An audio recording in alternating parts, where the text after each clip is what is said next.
Boa noite a todos. Sejam bem-vindos então à Casa Espírita Amor e Caridade. Nesse momento, eu gostaria de convidá-los para a nossa prece inicial, pedindo que todos fechem os seus olhos, estendam as suas mãos a Deus, e a partir desse momento, deixem de lado todas as preocupações, as angústias, os seus medos, para que nós possamos nos conectar com a espiritualidade amiga e assim podermos então realizar a nossa prece. Nós agradecemos a Deus pela oportunidade de nessa noite estarmos reunidos. Pedimos que o Mestre Jesus, que é o gestor de todo o trabalho da espiritualidade amiga, possa, a partir desse momento, enviar os seus servos habilitados, para que eles possam receber a todos que hoje vierem em busca das palavras do seu Evangelho. O Mestre, conhecendo as necessidades particulares de cada um, desde logo possa auxiliar aos irmãos encarnados e desencarnados. Que as palavras de hoje caiam como um bálsamo na nossa alma, que elas possam curar as nossas feridas, nos trazer consolo, amparo, que nos tragam a alegria de viver, bom ânimo, que nós possamos retornar para os nossos lares fortalecidos na nossa fé. Que a espiritualidade amiga, desde logo, já acompanhe a nossa palestrante dessa noite, auxilie nas palavras do Evangelho desta noite, que a alegria de estarmos reunidos possa se estender a todos os irmãos que hoje precisam de amparo, precisam de conforto, de esperança. Oração do Pai Nosso, nós iniciamos o nosso Evangelho desta noite. Pai Nosso, que estais nos céus, santificado seja o vosso nome, venha a nós o vosso reino, seja feita a vossa vontade, assim na terra como nos céus. O pão nosso de cada dia nos dai hoje, perdoai as nossas dívidas, assim como nós perdoamos aos nossos devedores, e não nos deixeis cair em tentações, mas livrai-nos de todos os males. Que assim seja. Fátima, então, seja bem-vinda. As palavras a partir de agora são suas. Boa noite a todos. É com alegria que nós estamos no Amor e Caridade, hoje sintonizados em espírito, sabendo do apreço que a gente tem por essa casa. Hoje é um dia especial, dia de Nossa Senhora Aparecida, lembrando todas as aparições de Nossa Mãe Santíssima na Terra, um pouquinho antes da Segunda Guerra Mundial na França, da Primeira Guerra, da Segunda Guerra em Portugal, né? Nossa Senhora de Fátima. Temos também em 1936, no Brasil, Nossa Senhora das Graças, e assim, sempre presente. Tanto que, quando Eurípides Barçanufo, um dos iniciadores da doutrina espírita no Brasil, recebeu o encargo dos trabalhos espirituais, foi sobre a égide de Maria, que convocou ele ao Evangelho no Lar todos os dias, 9 horas da manhã, no seu lar, no Grupo Espírita Eurípides Barçanufo, que há mais de 100 anos, todas as manhãs é realizado em sintonia com o atendimento às energias da Mãe Santíssima. Então, nós sabemos que ela abraça todos os sofredores, com conhecimento da obra Maria de Nazaré, de Francisco Cândido Xavier. Nós sabemos que tem o Hospital Maria de Nazaré, que se estende uma colônia com amplos salões, edifícios, casas de pronto-socorro mental, né? Atendimento de pessoas desequilibradas mentais, desencarnados por acidente, por suicídio, e assim ela acolhe a todos nós, dentro das nossas necessidades, como um grande raio de luz que atende de um canto ao outro do nosso planeta, num Nossa Senhora, que alguém grite, ou que alguém peça, Mãe Santíssima está conosco através das suas falanges. Então, hoje é dia de Maria, somos todos marianos, quem é espírita tem o entendimento da grandiosidade de um espírito excelso para dar a luz ao Criador do planeta, a hierarquia que é desta que se coloca como serva de Deus, e serva de Jesus, o seu filho, no trabalho assistencial, pela sua humildade e pelo seu desejo do bem. O nosso tema de hoje é dom de curar, mas antes disso eu gostaria de ler uma mensagenzinha de Emmanuel, sempre lembrando o que é o Centro Espírita, com 2 ou mais pessoas, porque não interessa o número de encarnados, o ponto de luz é um ponto de alimento espiritual para desencarnados que são direcionados à pátria espiritual através desses encontros que são formados pela intercessão do próprio Mestre. E a Casa Amor e Caridade, ela está sob a plena do espírito de Bezerra de Menezes, Eurípides Barçanufo, Igorina Cunha, em espírito, sempre presente. Quando os trabalhadores chegam, eles já estão.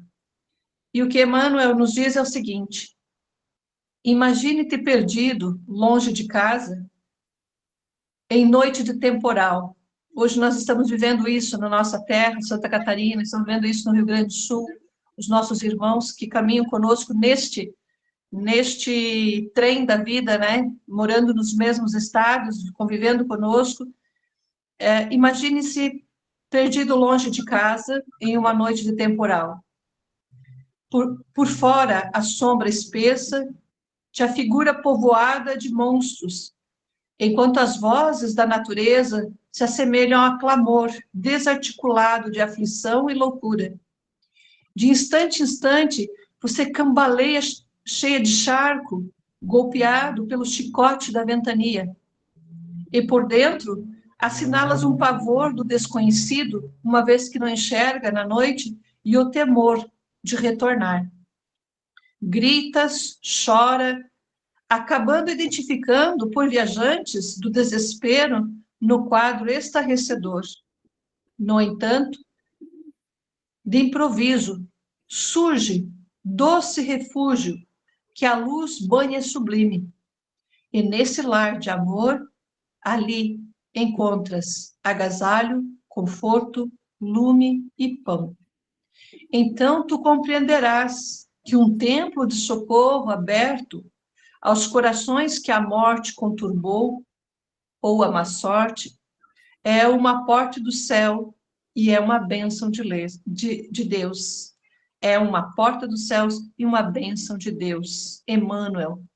Então, aqui ele está dizendo dos problemas da erraticidade e que enquanto nós estamos em 4, 5 no ambiente, há fileiras de espíritos que são trazidos assim pelos anjos guardiões e que estão formando um verdadeiro anfiteatro em 2, 3, 4 andares de assistência médica, assistência de alimentação, de troca de veste, de alívio do pavor, e aí eles entram num sono profundo e saem da nossa dimensão.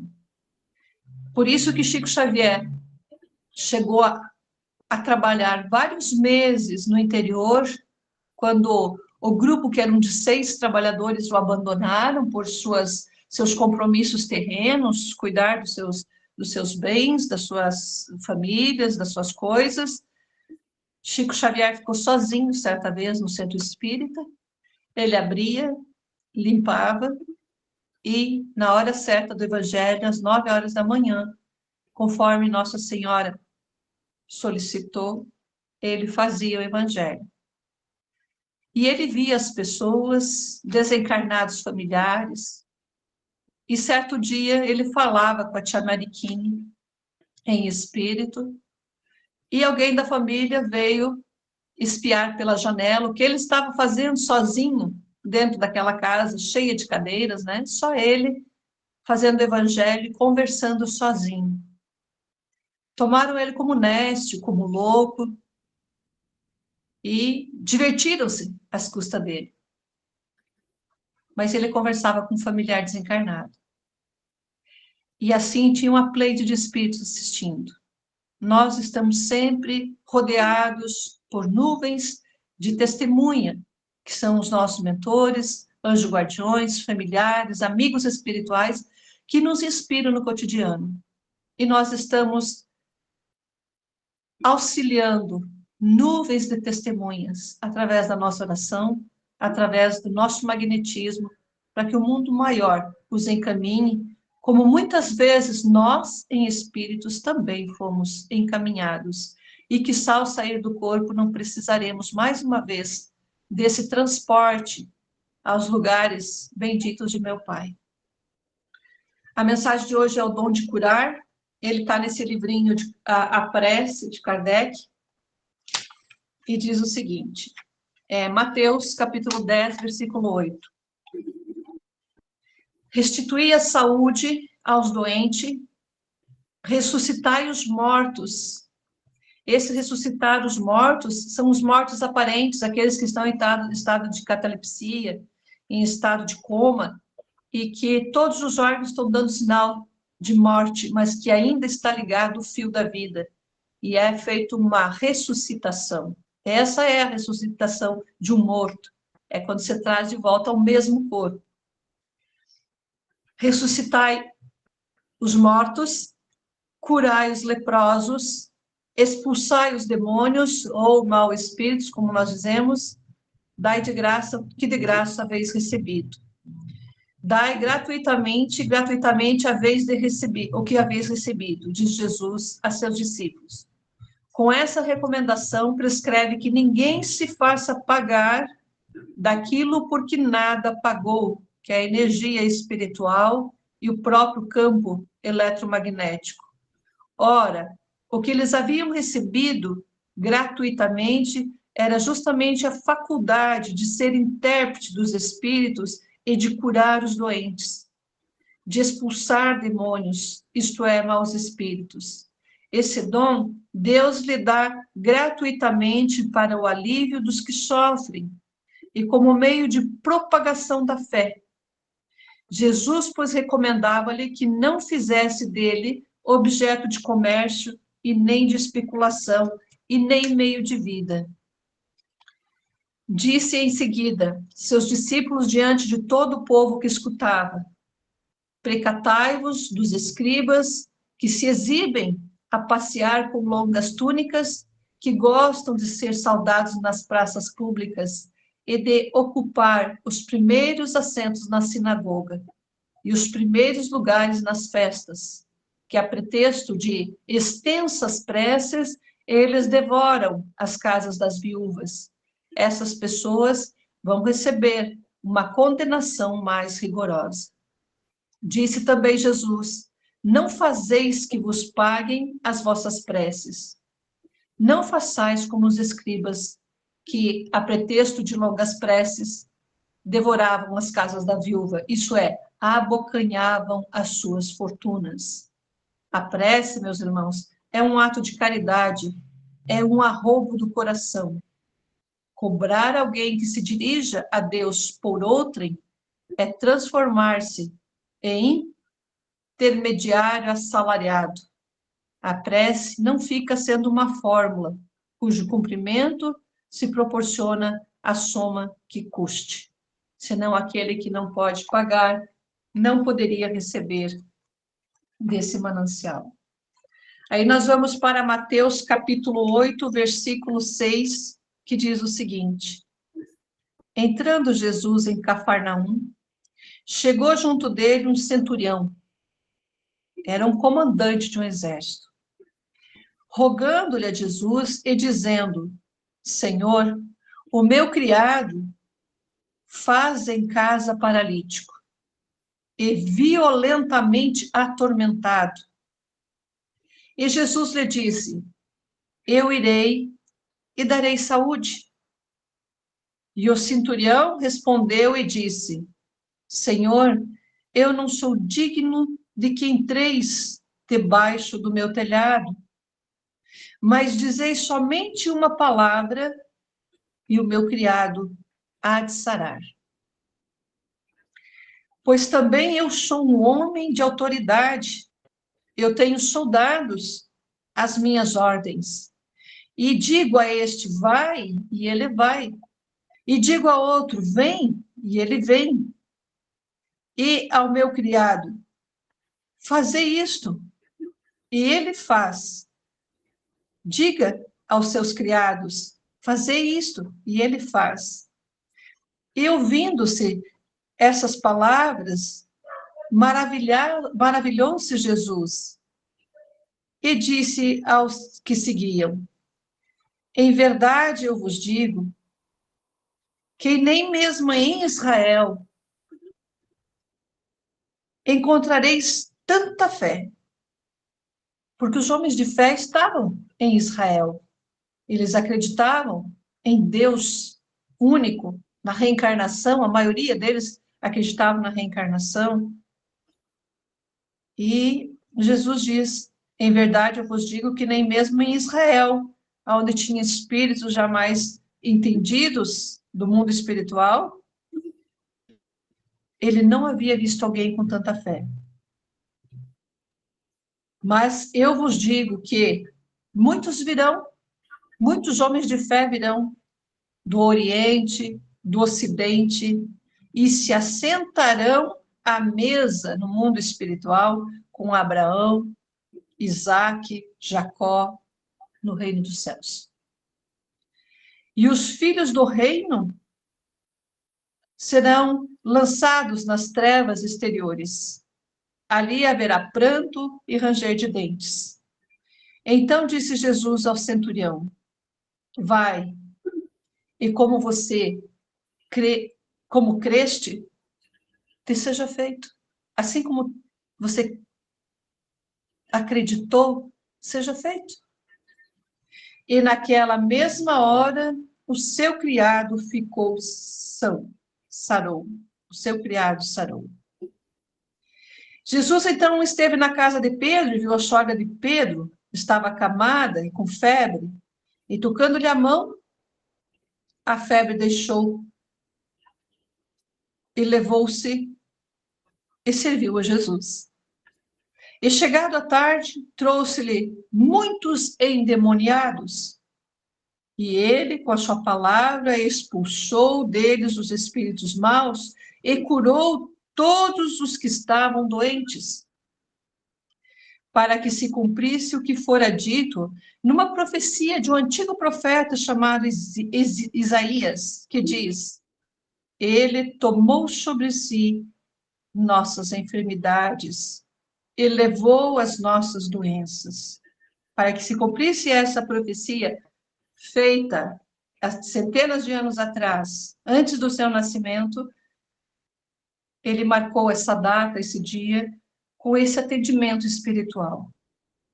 E Jesus, vendo em torno de si uma grande multidão, ordenou que passassem para o outro lado. E aproximando-se dele, um escriba disse: mestre, aonde quer que fores, eu te seguirei. E Jesus disse-lhe, o escriba eram os escreventes, né, da época, eles eram pessoas ricas, né? E Jesus respondeu: a raposa tem covil, as aves dos céus têm ninhos, mas o Filho do Homem não tem aonde reclinar a cabeça. E outros dos seus discípulos lhe disse: Senhor, permita que eu primeiro vá sepultar o meu pai? E Jesus, porém, lhe disse: segue-me e deixa os mortos sepultar os seus mortos. O primeiro aqui que ele fala que a raposa tem covil e as aves têm ninhos, é porque ele é rico. E ele não vai se desfazer dos bens terrenos. Jesus sabe que no momento em que for necessário dar um passe, afastar os maus espíritos, fazer uma desobsessão, ele vai estar ocupado com os seus bens terrenos.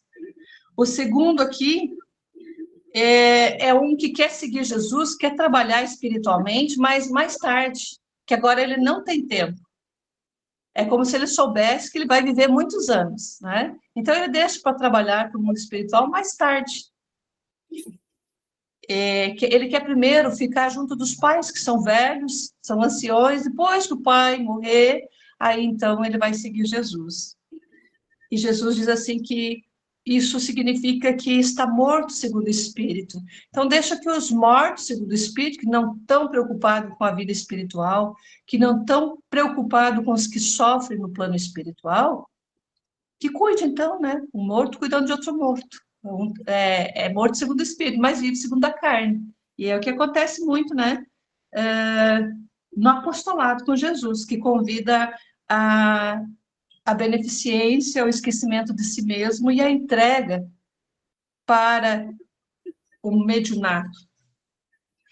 Quando Jesus conversava com o centurião, vocês vejam a fé desse homem. Se ele, como encarnado, mandava os seus soldados, olha, vai lá e faz tal coisa para mim, vai lá e põe a pomada, faz o curativo, alguém que está ferido, os seus soldados iam lá e faziam. Então ele diz assim, se Jesus, que afastava as entidades maléficas, que de uma mulher encurvada tirava um espírito de alguém que desencarnou e ficou da forma que era encarnado, todo torto, junto com uma pessoa ali, tirava aquele espírito torto para encaminhar para tratamento, libertando essa pessoa que voltava à perfeição, que tirava um espírito mudo, que passou para o mundo espiritual, continuou mudo e ficava perto de uma pessoa encarnada, e a pessoa não conseguia mais falar por causa que estava com a mesma sensação daquele espírito. Ele recolhia o espírito mudo para os hospitais da espiritualidade, curando a pessoa encarnada, trazendo a sua voz. O centurião, vendo que Jesus fazia tudo isso, ele sabia que havia uma pleide de soldados espirituais, uma pleide de apóstolos, de anjos desencarnados, que podiam ir lá, sim, e refazer o corpo do seu doente lá na casa, sem que Jesus saísse dali. Que o próprio Jesus, estando aqui, ele podia também estar lá, porque onde está o nosso pensamento, está o nosso espírito.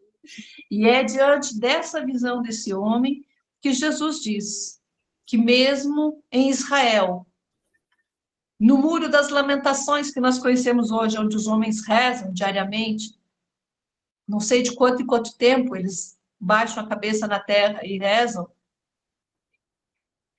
que mesmo ali não havia ninguém com a fé que tinha esse homem.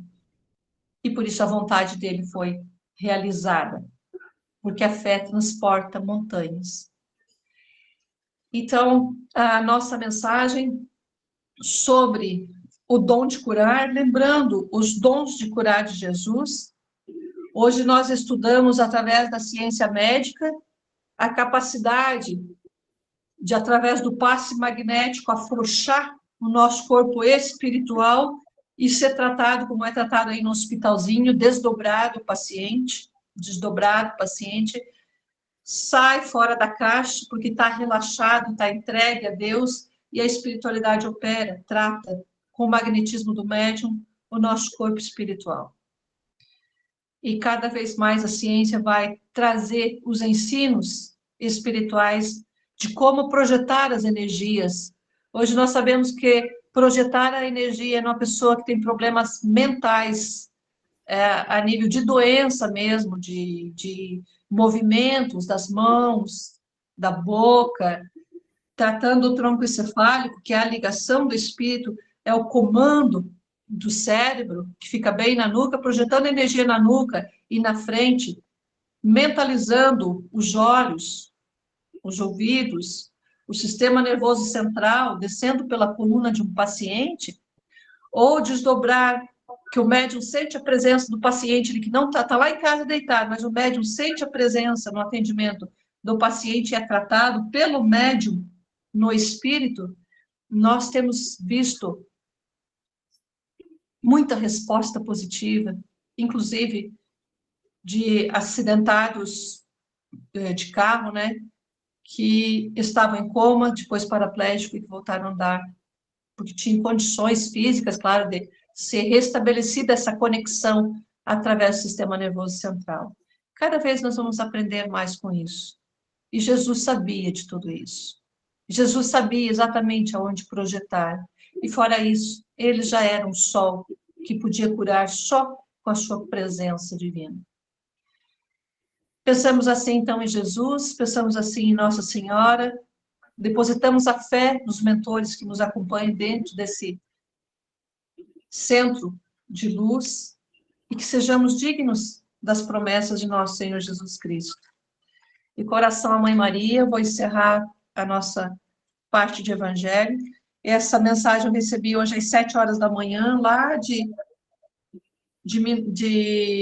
do Uruguai, de um grupo que a gente estuda junto no Uruguai, e que foi recebida por Newton Stuck, pelo Espírito Dimas. Em homenagem a Maria, vamos pensando nessa mensagem, envolvendo a nossa mente, o nosso coração, vamos colocando aí a família da Diandra, as pessoas que pediram oração, que o Ministério do Auxílio já recebeu os seus nomes.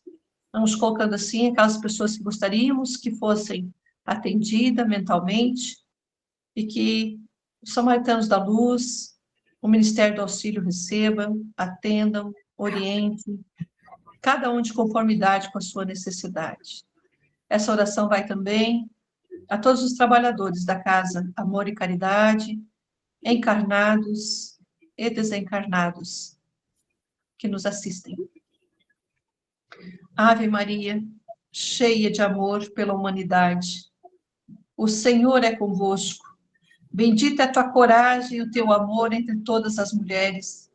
Bendito é o fruto da missão que nos deu Jesus. Mãe Maria, Mãe amada de todos nós, orai por nós devedores na terra. Orai por nós na vida eterna e também na hora de nossa passagem para outras dimensões. Que possamos merecer o título de vossos filhos e confiar cada dia mais que tudo passa. Que o amor de teu Filho Jesus nos ilumina e que ele é o nosso modelo de vida. Obrigado, Mãe Santíssima, pelo Espírito Dimas. E assim, com esse agradecimento a Nossa Senhora, lembrando de todas as suas passagens, orientando o povo sobre suas escolhas, especialmente essa passagem dela em 1936, é só procurar o que Maria disse, para ver se nós estamos indo de acordo com a sua orientação para essa época de provação na Terra, todos nós. Que o Senhor vos abençoe e vos guarde, mostre sua face, esteja a guiar os seus pensamentos, e que a Casa Amor e Caridade seja uma porta aberta para o bem-estar e para a comunicação com a Divina Providência. Ave Maria, cheia de graça, o Senhor é convosco. Bendita sois vós entre as mulheres, bendito é o fruto do vosso ventre, Jesus. Santa Maria, Mãe de Jesus, rogai por nós, pecadores, agora e na hora de nossa passagem. Que assim seja. E assim será.